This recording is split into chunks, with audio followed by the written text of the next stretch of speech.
good. So how are you doing? Bene, Please, I have a question for you. Yes. Who have my direction with the E? Uh-oh. This direction. No one? E. It's an E. With the E. E. Okay, no E one. on top Okay, of no one. E. Mimo. Mimo! Mimo must have it. For only 40 euros, I'll give it back.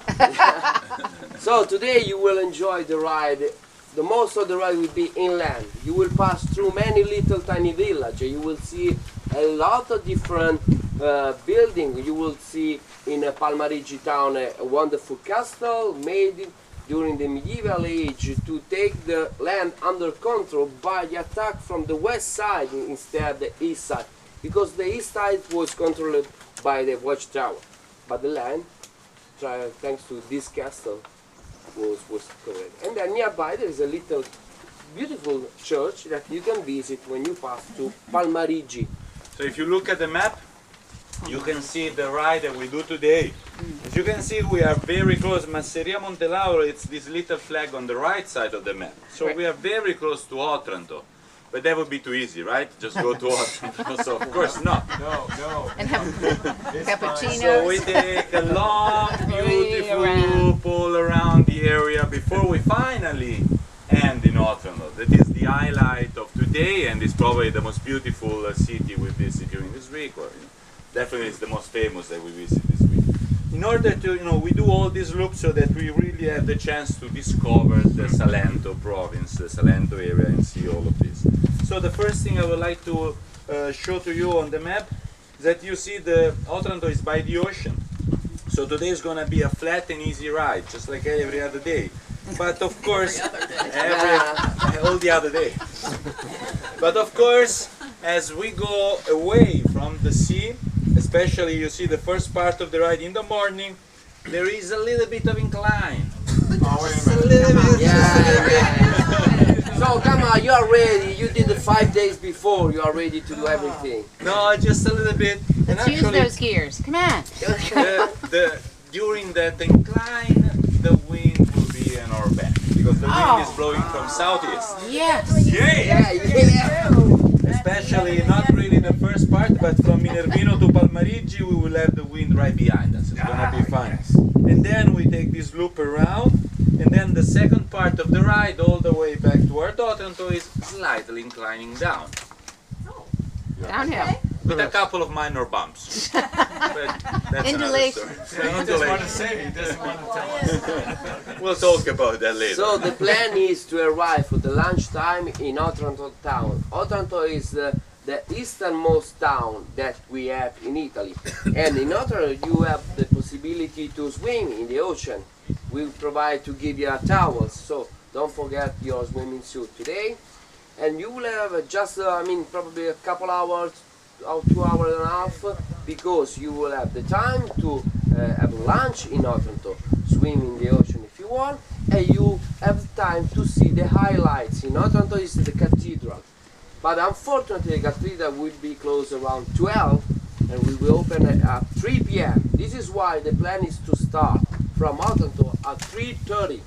You have time to see the cathedral with a wonderful, it's amazing floor made only with a mosaic. It's the most biggest in Europe that we have, made with only one monk. Probably 3 years? In 3 years? In 3 years, they In say. 3 years. Is represent the tree of the life. Is a great mix from Catholic influence, Protestant, and Arabic. So on the tree of the life you will find the description in the basilica, in the cathedral, and display different icons on this wonderful floor. This cathedral, the floor mosaic, is definitely the most important cultural and artistic monument we have in Puglia. It's very famous because of this reason, the largest of Europe. But also because Otranto, there is a very unique moment in the history of Otranto that still nowadays it's reminded, it's considered the most important time of Otranto. It's about 500 years ago when the Ottoman Empire actually landed here to conquer the city. So you learn about the towers, the strikes from across. But in 1480, the conquer South Italy and join it with the rest of their empire. That was a very important time because in those years the fate of Italy was decided. If the Ottoman would have won, then now we would have been part of the Islamic world. It would have been a very different history, of course. Don't believe that nowadays there's any bad feeling with Turkish people. This is all history, of course. So when we talk about history, it's like if we get back to the Roman time, the Romans did a lot of bad things all over the place. So it's not that there's any bad feeling with Turkish because of that. But of course, it's important to remember history. In Otranto, there was a siege. The city was captured. And because they were trying to enlarge their empire here in South Italy, the Ottomans were forcing local people to convert or to surrender and to accept the new rule. And the local people refused to do that, to the cost of their life, of course. So it was much easier for them to accept, become a Muslim and continue their life and their work. But this is what didn't happen. So basically the cities nowadays remember the 800 martyrs that became saint only a few years ago. So it takes 500 years for the process of sanctification. So they are saint now because they refuse to convert. In the cathedral, besides the mosaic floor, there is a window down the bottom of the right alley where you see all the skulls and the bones. It's a little bit strange view there, but it's it's a very important part of history. Plus, there is one more thing in the cathedral that's really beautiful. It's the crypt underground. As you walk down, there is this underground crypt that is made with many columns.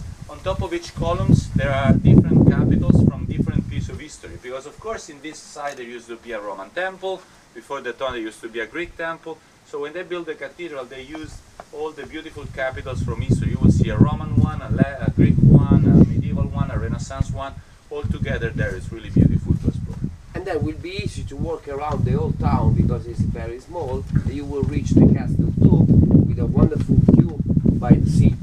And then the idea is to start at 3:30 by the parking lot. The way back will be just 5 miles because